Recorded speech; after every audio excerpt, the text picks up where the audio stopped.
নমস্কার, শুভ সন্ধ্যা। বসুধার কথায় আজ পড়ে শোনাবো শান্তিনিকেতনের সৌন্দর্য নামক প্রবন্ধটি। রবীন্দ্রনাথ বলছেন, ঈশ্বর সত্যং, তার সত্যকে আমরা স্বীকার করতে বাধ্য। সত্যকে এতটুকু মাত্র স্বীকার না করলে আমাদের নিষ্কৃতি নেই। সুতরাং অমোঘ সত্যকে আমরা জলে, স্থলে, আকাশে সর্বত্র দেখতে পাচ্ছি। কিন্তু তিনি তো শুধু সত্য নন, তিনি আনন্দম রূপম অমৃতম, তিনি আনন্দরূপ, তিনি অমৃতরূপ। সেই তার আনন্দরূপকে দেখছি কোথায়? আমি পূর্বেই আভাস দিয়েছি, আনন্দ স্বভাবতই মুক্ত, তার উপরে জোর খাটে না, হিসাব চলে না।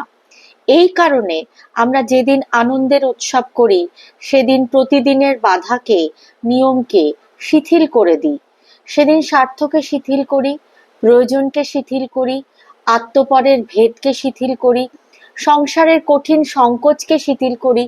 তবেই ঘরের মাঝখানে একটুখানি ফাঁকা জায়গা তৈরি হয়, যেখানে আনন্দের প্রকাশ সম্ভবপর।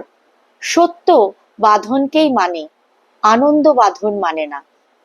এই জন্য বিশ্ব প্রকৃতিতে সত্যের মূর্তি দেখতে পাই নিয়মে, এবং আনন্দের মূর্তি দেখি সৌন্দর্যে। এই জন্য সত্যরূপের পরিচয় আমাদের পক্ষে অত্যাবশ্যক। আনন্দরূপের পরিচয় আমাদের না হলেও চলে। প্রভাতে সূর্যোদয়ের আলো হয়, এই কথাটা জানা এবং এটাকে ব্যবহারে লাগানো আমাদের নিতান্ত দরকার।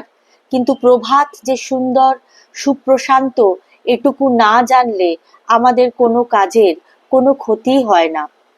জল, স্থল, আকাশ আমাদের নানা বন্ধনে বদ্ধ করেছে, কিন্তু এই জল, স্থল, আকাশে নানা বর্ণে, গন্ধে, গীতে, সৌন্দর্যের যে বিপুল বিচিত্র আয়োজন, সে আমাদের কিছুতে বাধ্য করে না।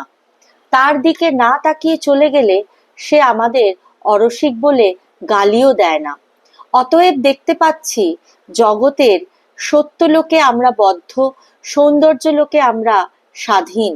সত্যকে যুক্তির দ্বারা অখণ্ডনীয় রূপে প্রমাণ করতে পারি, সৌন্দর্যকে আমাদের স্বাধীন আনন্দ ছাড়া আর কিছুর দ্বারাই প্রমাণ করবার জো নেই। যে ব্যক্তি তুড়ি দিয়ে বলে, ছাই তোমার সৌন্দর্য, মহাবিশ্বের লক্ষ্মীকেও তার কাছে একেবারে চুপ করে যেতে হয়। কোনো আইন নেই, কোনো পেয়াদা নেই যার দ্বারা এই সৌন্দর্যকে সে দায়ে পড়ে মেনে নিতে পারে। অতএব জগতে ঈশ্বরের এই যে অপরূপ রহস্যময় সৌন্দর্যের আয়োজন, এ আমাদের কাছে কোনো মাসুল, কোনো খাজনা আদায় করে না। এ আমাদের স্বাধীন ইচ্ছাকে চায়। বলে, আমাতে তোমাতে আনন্দ হোক, তুমি শতরূপে আমাকে গ্রহণ করো। তাই আমি বলছিলুম, আমাদের অন্তরাত্মার আমি ক্ষেত্রের একটা সৃষ্টি ছাড়া নিকেতনে সেই আনন্দময়ের যে যাতায়াত আছে, জগৎ জুড়ে তার নিদর্শন পড়ে রয়েছে। আকাশের নীলিমায়, বনের শ্যামলতায়, ফুলের গন্ধে সর্বত্র তার সেই পায়ের চিহ্ন ধরা পড়েছে। যে সেখানে যদি তিনি রাজবেশ ধরে আসতেন, তাহলে জোড়হাত করে তাকে মানতুম।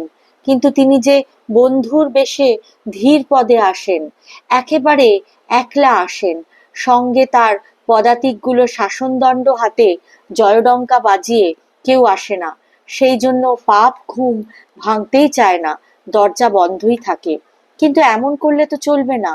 শাসনের দায় নেই বলে লক্ষ্মী ছাড়া যদি প্রেমের দায় স্বেচ্ছার সঙ্গে স্বীকার না করে, তবে জন্ম জন্ম সে কেবল দাসানুদাস হয়েই ঘুরে মরবে। মানব জন্ম যে আনন্দের জন্ম, সে খবরটা সে যে একেবারেই পায় না। ওরে, অন্তরের যে নিভৃততম আবাস, চন্দ্র সূর্যের দৃষ্টি যেখানে পৌঁছয় না, সেখানে কোনো অন্তরঙ্গ মানুষের প্রবেশপথ নেই, সেখানে কেবল একলা তারই আসন পাতা। সেইখানকার দরজাটা খুলে দে, আলো জেলে তোল। যেমন প্রভাতে সুস্পষ্ট দেখতে পাচ্ছি তার আলোক আমাকে সর্বাঙ্গে পরিবেষ্টন করে আছে, যেন ঠিক তেমনি প্রত্যক্ষ বুঝতে পারি তার আনন্দ, তার ইচ্ছা, তার প্রেম আমার জীবনকে সর্বত্র নিরন্ধ্র নিবিড়ভাবে পরিবৃত করে আছে। তিনিও পণ করে বসে আছেন। তার এই আনন্দমূর্তি তিনি আমাদের জোর করে দেখাবেন না, বরঞ্চ তিনি প্রতিদিনই ফিরে ফিরে যাবেন, বরঞ্চ তার এই জগৎজোড়া সৌন্দর্যের আয়োজন প্রতিদিন আমার কাছে ব্যর্থ হবে, তবু তিনি এতটুকু জোর করবেন না।